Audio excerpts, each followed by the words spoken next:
এখন ইচ্ছা করে ডাক দিলেও কিন্তু বাংলাদেশে সেই জুলাই আগস্টে যে ছাত্র জমা হতো বাংলাদেশে, সেই ছাত্র কিন্তু আর জমা হবে না বহু কারণে। কারণ আহত বিপ্লবী ছাত্রদের সাথে বেমানি করা হয়েছে, তাদেরকে চিকিৎসা দেওয়া হয় নাই, তাদেরকে ডেকে মঞ্চে তুলে তাদেরকে প্রফেসর ইউনূস হাত তুলে নাই, ওই গাঞ্জাখোর মাহফুজকে তুলে মাহফুজের হাত তুলে সে নাকি মাস্টার মাইন্ড। এইসব ডক্টর ইউনূস পশ্চিমাদের স্টাইলে পুরা বাকি সমস্ত বিপ্লবীদেরকে অসম্মান করে, যারা সত্যিকারের বিপ্লবী আহত এবং নিহত তাদেরকে অসম্মান করে এই মাহফুজদেরকে নিয়ে উনি একটা জুয়া খেলায় নেমেছে। দেশের বিরুদ্ধে শুধু নিজের বিরুদ্ধে, আল্লাহর বিরুদ্ধে। আল্লাহকে তো ধরে নিয়েছে, আল্লাহ কিছু আসা যায় না, আল্লাহ 5 ওয়াক্ত নামাজ পড়ছে, আল্লাহ কাকে মাফ করবেন না করবেন আল্লাহর বিষয়, কিন্তু বিচার। কিন্তু সে একটা ফেরাউনকে, একটা খুনি, একটা বদমাইশকে শুধু সমর্থনই করে নাই, শুধু পায়ে ধরে পূজাই করে নাই, তার জামাই এবং মেয়েকে পর্যন্ত লেলিয়ে দিয়েছে দেশদ্রোহিতা করার। আপনি জানেন যে প্রতিটা কথা আমি যা বলি একটু দেরি হলো তারপরে সেটা ফলে। আমি বলেছি ৩রা আগস্ট যদি জুলাই ঘোষণাপত্র পাঠ না হয় দেশ কোন দিকে যাবে। ৩রা আগস্ট হয় নাই, 5ই আগস্ট একটা নাটক হয়েছে, জুলাই আগস্ট ঘোষণা হয় নাই। সুতরাং এর যে দীর্ঘ এবং ভয়ঙ্কর ক্ষতিক্রিয়া হবে সেটা কিন্তু হবে, সেটা থেকে ছাত্ররা বাঁচতে পারবে না। এবং সেটার দুঃখজনক হলেও সত্যি যে সেটার কুফল ভোগ করবে এই সমগ্র দেশ এবং জাতি। ৩রা আগস্টে পার হওয়ার পরে কয়েকটা মূর্খ আমার ফেসবুকে এসে পোস্ট করেছে, কমেন্ট করেছে, কি আপনারা বলেছিলেন ৩রা আগস্টে যুদ্ধ কি ঘোষণা, জুলাই ঘোষণা না হলে দেশে গৃহযুদ্ধ লাগবে। কতটুকু মূর্খ চিন্তা করে দেখেন। না এটাই মানে মনে হয় যে সবকিছু তার কথা মতো হচ্ছে না। মানে সরকারও তো পরিবর্তন করে ফেলছে, সরকার ওদেরকে ঘোষণাপত্র পড়তে দিল না। তাদের যে একটু আগে যে দর্শক উনি প্রশ্নটা করেছিলেন, হি ইজ রাইট। সরকারও তো ওদের সাথে এক ধরনের চিটিংগিরি করছে। হ্যাঁ, এটা একটা গণ অভ্যুত্থান, নট ট্রুলি যে রেভলিউশন পৃথিবীর যে উদাহরণ আছে, ইটস নট দ্যাট। এটা একটা গণ অভ্যুত্থান ছিল, বাট গণ অভ্যুত্থান থেকেই আমরা দেশটাকে যে বাঁচানোর একটা মুহূর্ত ছিল, সেই মুহূর্তটা এই ছাত্ররা আন্দোলনের সময় যতটুকু নেতৃত্ব দিয়েছে, যতটুকু সুসংগঠিত থেকেছে, মার খেয়ে জীবনকে বাজি রেখে, এই হাসনাত, নাহিদ, এরা যারাই করেছে, আনফর্চুনেটলি আমরা সেনানি বা সেনাবাহিনীর কৌশলে, যুদ্ধ কৌশলে আমরা একটা কথা বলি যে সেনাবাহিনী বা যখন একটা জায়গাকে দখল করে, সেই দখল করার সাথে সাথে কিন্তু যে সেই জায়গাটাকে বলা যায় না, বা সেই অর্জনটাকে কিন্তু বিজয় বলা যায় না। যতক্ষণ পর্যন্ত ওই দখল করা স্থানটাকে ধরে না রাখতে পারবে ততক্ষণ পর্যন্ত সেটাকে বিজয় বলা যায় না সামরিক বাহিনীর যুদ্ধে। মনে করেন একটা সামরিক বাহিনী যুদ্ধ রক্তক্ষয় করে আক্রমণ করে একটা জায়গা দখল করলো, তারপরে কিন্তু একটা অনিশ্চিত সময় তাকে, যখন শত্রু রিঅর্গানাইজ বা পুনর্গঠিত হয়ে আবার পাল্টা আক্রমণ করতে পারে, সেই পাল্টা আক্রমণের সময়টা চলে না যাওয়া পর্যন্ত এবং নিজের ভিত্তি ডিফেন্স সুসংগঠিত না হওয়ার আগ পর্যন্ত কিন্তু এটাকে বিজয় বলা যাবে না। একইভাবে একটা বিপ্লব হওয়ার সাথে সাথে বিজয় বলা যায় না। সেই বিপ্লব যখন একটা সুসংগঠিত সরকারে একটা পরিণত না হয়, যে বিপ্লবী সরকার দেশ চালাবে, সেই সরকার সংগঠিত হয়েছে এবং তারা চালাচ্ছে না। 8ই আগস্ট এই নাহিদ আসিফরা বোকার মতো, একদম বাচ্চা পোলাপানের মতো, মাথার মাঝখানে সব হারিয়ে গেছে, একটা কোনো মুরব্বীদের কোনো বুদ্ধি দেয় নাই, কোনো যারা বুদ্ধি দিতে পারে, গাইড দিতে পারে, যারা চিৎকার করে বলছিলাম আমি তোমরা বিপ্লবী সংহতি তৈরি করো, তোমরা সরকারে ঢুকো না, 5ই আগস্টে চিৎকার করছিলাম, শুনে নাই আমি, কি হনো যেন চ্যাম্পিয়ন হয়ে গেছে। কিন্তু বুঝে নাই যে বিপ্লবটা হওয়ার পরপরই বিপ্লবের জয়ী বলা যায় না, এই বিপ্লবটাকে ধরে রাখতে হবে। 8ই আগস্ট চুপ্পুর অধীনে, হাসিনার সংবিধানের অধীনে, চুপ্পুর অধীনে আওয়ামী এবং ভারতের গোলামি তারা স্বীকার করে নিয়েছে, সেই দিনেই তাদের বিপ্লব হাইজ্যাক হয়ে গেছে। এই জন্যই কিন্তু জুলাই ঘোষণাপত্র হয় নাই বলে, কারণ জুলাই ঘোষণা কিরকম হওয়া উচিত ছিল, যেন চুপ্পুর বিদায় হয়ে যায়। চুপ্পুর বিদায় হওয়া মানে কি, দ্য হাইয়েস্ট এক্সিকিউটিভ পাওয়ার, তার স্বাক্ষর ছাড়া সশস্ত্র বাহিনী এবং সিভিল প্রশাসন কাউকে চাকরি থেকে বিদায় করা যাবে না, সচিবকে বিদায় করা যাবে না, কোনো সেনাবাহিনীর হাসিনার প্রিয় এবং ভারতের প্রিয় কোনো জেনারেলকে বিদায় করা যাবে না, যতক্ষণ পর্যন্ত চুপ্পুকে বিদায় করা যাবে না। আর চুপ্পুকে বিদায় করতে হলে জুলাই ঘোষণাপত্রটা হচ্ছিল সেই রকম কাঠামো, দেশের কাঠামো নাড়িয়ে দেওয়ার মতো, সংবিধান নাড়িয়ে দেওয়ার মতো একটা ঘোষণা, কিন্তু ঘোড়ার ডিম হয়েছে। চুপ্পুর জায়গায় চুপ্পু মজা মারছে, আর দেশ যা ছিল তাই আছে, কোনো পরিবর্তন নেই।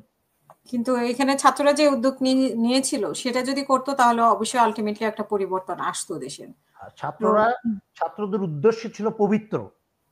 ছাত্রদের 8ই আগস্টের শপথের আগ পর্যন্ত ছাত্রদের উদ্দেশ্য ছিল পবিত্র, দেশপ্রেমিক 100%। 8ই আগস্ট এবং তার পরবর্তীতেও ছাত্র নেতাদের উদ্দেশ্য, তারা একটা দেশে কিছু করতে চায়। দেশের যেই নোংরা কালচার, রাজনৈতিক হোক, সিভিল প্রশাসন হোক বা যেটাই হোক, সমস্ত কালচার ভেঙে চুরে তাদের ইচ্ছা আছে, কিন্তু তারা এতটা দুর্বল জায়গায় নিজেদেরকে নিয়ে গেছে, এতটাই দুর্বল হয়ে গেছে যে তাদের এখন ইচ্ছা করে ডাক দিলেও কিন্তু বাংলাদেশে সেই জুলাই আগস্টে যে ছাত্র জমা হতো বাংলাদেশে, সেই ছাত্র কিন্তু আর জমা হবে না বহু কারণে।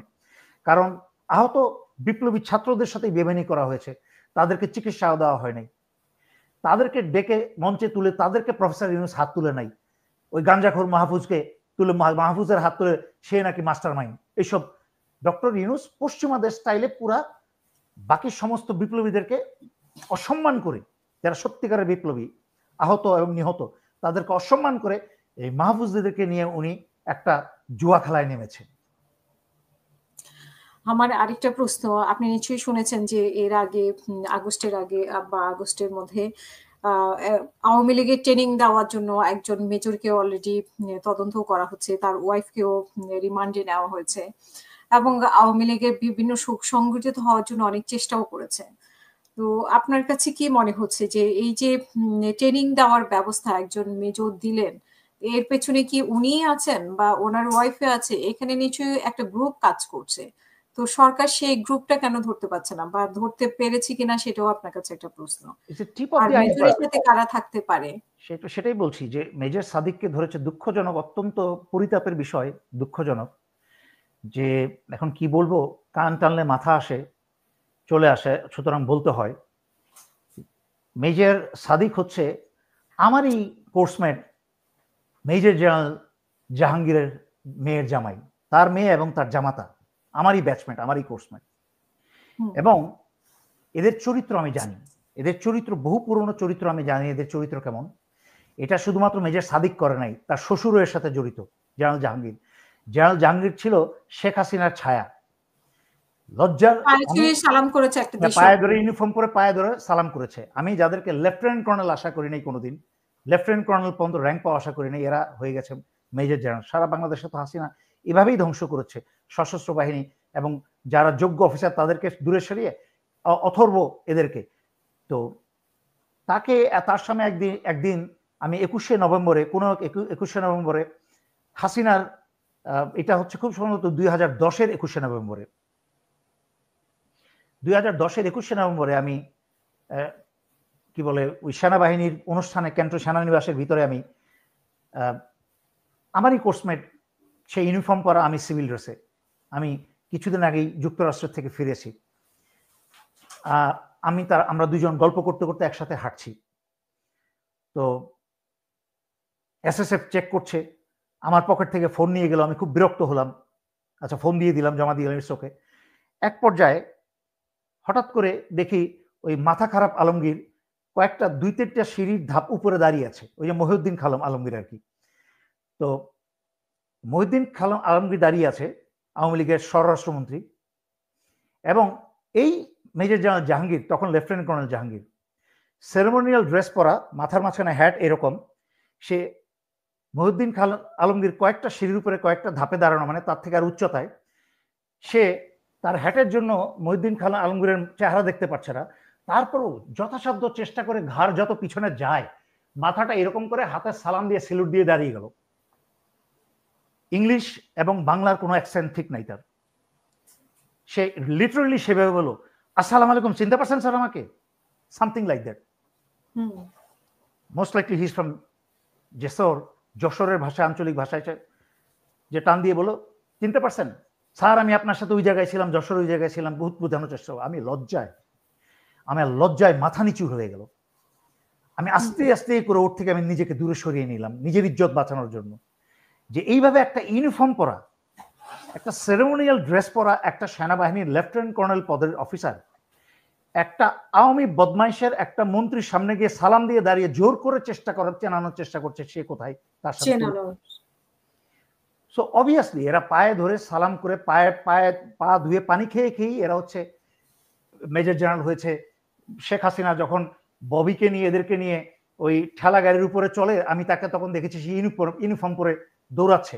তখন আমি বলছি, আল্লাহ তোমার অসীম রহমত, তুমি আমাকে ইজ্জত রক্ষা করেছো, আমাকে যে সেনাবাহিনীতে মেজর জেনারেল বানানো নয় যে হাসিনার ভ্যানের পিছনে আমাকে দৌড়াতে হয়েছে। আল্লাহর অসীম রহমত, আল্লাহ সেই সম্মান দিয়েছেন। আজকে বাংলাদেশের মানুষরা এইসব সেনা অফিসারদের প্রতি থুথু দিচ্ছে, কিন্তু সে কিন্তু আবার 5 ওয়াক্ত নামাজ পড়তে পড়তে এখানে বিরাট কপালে কিন্তু বিশাল দাগ ফেলে দিয়েছে। এখানেই হচ্ছে বাংলাদেশের মুসলমানদের সমস্যা। ওরা মনে করে আল্লাহকে ধোকা দিয়ে দিবে এইসব করে। আজকে দেশের বিরুদ্ধে শুধু নিজের বিরুদ্ধে, আল্লাহর বিরুদ্ধে, আল্লাহকে তো ধরে নিয়েছে, আল্লাহ কিছু আসা যায় না, আল্লাহ 5 ওয়াক্ত নামাজ পড়ছে, আল্লাহ কাকে মাফ করবেন না করবেন আল্লাহর বিষয়, কিন্তু বিচার। কিন্তু সে একটা ফেরাউনকে, একটা খুনি, একটা বদমাইশকে শুধু সমর্থনই করে নাই, শুধু পায়ে ধরে পূজাই করে নাই, তার জামাই এবং মেয়েকে পর্যন্ত লেলিয়ে দিয়েছে দেশদ্রোহিতা করার জন্য। দিস ইজ মেজর সাদেক এবং তার মেয়ে যা করেছে এটা হচ্ছে ট্রিজন, দেশদ্রোহিতা, তার শাস্তি হচ্ছে ফাঁসি। এর চেয়ে নিচে হওয়ার কথা না। কারণ একটা দেশের বিরুদ্ধে ষড়যন্ত্র করছিল, কাজ করছিল, একটা জঙ্গি সংগঠনকে যাদের কার্যক্রম নিষিদ্ধ করা হয়েছে তাদেরকে প্রশিক্ষণ দিচ্ছিল।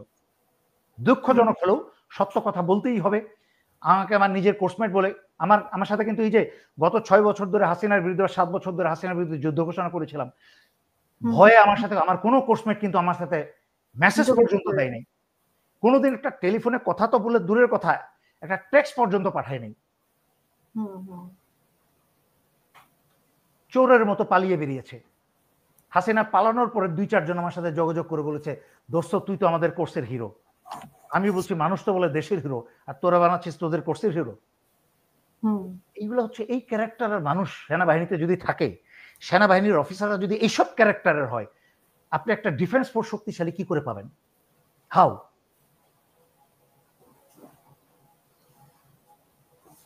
অনেক লম্বা হয়ে গেছে, আমি সবসময় অসংখ্য ধন্যবাদ আপনাকে আমাদেরকে সময় দেওয়ার জন্য। আমরা শেষ করব দর্শকদের উদ্দেশ্যে, যদি আর কিছু বলেন শেষ বক্তব্য। আমি আজকে যা বলেছি যথেষ্ট বলেছি। দেশের মানুষ যদি আল্লাহর রহমতে আল্লাহ যদি বোঝার তৌফিক দান করেন, আমার আজকের কথাগুলো এবং আগের কথাগুলো বুঝতে পারলে আলহামদুলিল্লাহ আমাদের স্বাধীনতা, সার্বভৌমত্ব এবং জনগণের জীবনের মান সেটা বুঝতে পারবেন। একটা কথা সবশেষে না বললেই নয়, বাংলাদেশিদের একটা ভুল ধারণা আছে যে ভোটাধিকার অন্য আর বস্ত্র হলেই বোধহয় জীবনের মান হয়ে গেল। সেটা হচ্ছে আজকের থেকে 50 বছর আগের কথা। এখন জীবনের মান কিন্তু শুধু ভাতে আর কাপড়ে রয় নাই। এখন বাংলাদেশের মানুষ ওই যে রাজনীতিবিদরা শিখিয়ে দিয়ে গেছে অন্য বস্ত্র ভোটাধিকার, না না না না। এখন আপনি একটা ভালো একটা বাড়িতে থাকতে পারেন, শুধুমাত্র একটা খড়ের ঘর না, আপনাকে যেন খড়ের ঘরে ঘুমাইতে না হয়, আপনি যেন কমসে কম একটা টিন শেডের একটা দালানের, বিল্ডিং এর দালানে থাকতে পারেন, আপনি যেন একটা সম্মানের সাথে বাঁচতে পারেন, আপনাকে যেন একটা পুলিশের একটা লোককে যেন স্যার ডাকতে না হয়, আপনাকে যেন একটা রাজনীতিবিদকে স্যার না বলতে হয়। আপনাকে জীবনের এই মানগুলো শিখতে হবে এবং আপনাকে জীবনের এই অতি প্রয়োজনীয় মানগুলো শিখতে হলে মেজর দেলোয়ারের মতো মানুষের কথা শুনতে হবে। আদারওয়াইজ সারা জীবন ধোকার মাঝখানে থেকে যাবেন। আর যদি কোনো পুলিশ আপনাকে বলে ঠিক আছে যান, সুন্দর ব্যবহার করে, ওই লোকটা তো অনেক ভালো, আপনি স্যার বলতে বলতে শেষ, বুঝতেই পারবেন না, জানতেই পারবেন না যে এই পুলিশের লোক হচ্ছে আপনার গোলাম, আপনার দেওয়া ট্যাক্সের টাকায় সে বেতন পায়, আপনাকে উল্টা স্যার বলার কথা তার।